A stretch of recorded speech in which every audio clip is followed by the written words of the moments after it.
The outspoken incumbent President Mr Zeman, who has pro-Russian and anti-immigrant views, leads opinion polls in the first round of voting against a crowded field of challengers. The fierce critic has a 42.5% chance of winning the first round, according to the most recent public poll by TNS Kantar.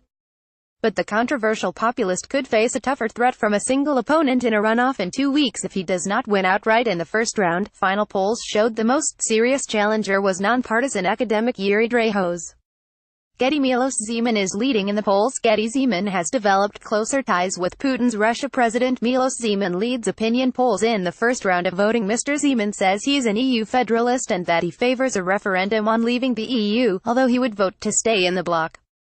His more liberal rival Yuri Dreyhos is staunchly pro-European and has called for Prague to play a more active role in the EU. Meanwhile, Mr Zeman's hardline approach to immigration from Muslim-majority countries has won him favor from large segments of the Czech public.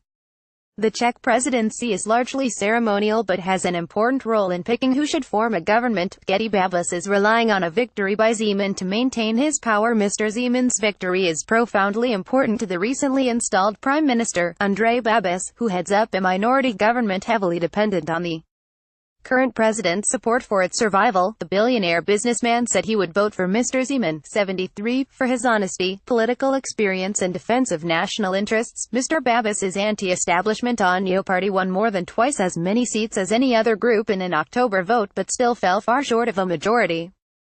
He told a news conference, "I see him as a strong personality which is polarizing society, but mainly as someone who does not steal, who has results, who keeps his word.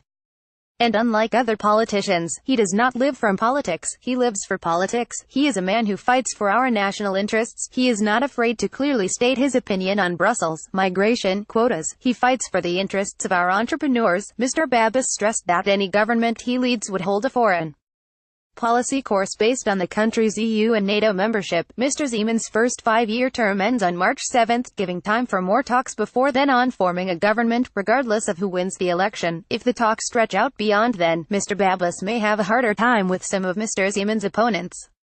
The main reason why most other parties refuse to work with Mr Babis is that he faces investigation over whether he illegally tapped European subsidies as a businessman 10 years ago. He denies any wrongdoing. Mr Babis is facing a confidence vote for his minority government next week with almost no chance of winning. Mr Zeman has promised to give Babis a second chance to form a government if the first attempt fails. The Czech lower house on Wednesday postponed the confidence vote until January 16 or later as lawmakers tussled over the fraud allegations and whether to lift his parliamentary immunity to allow prosecution.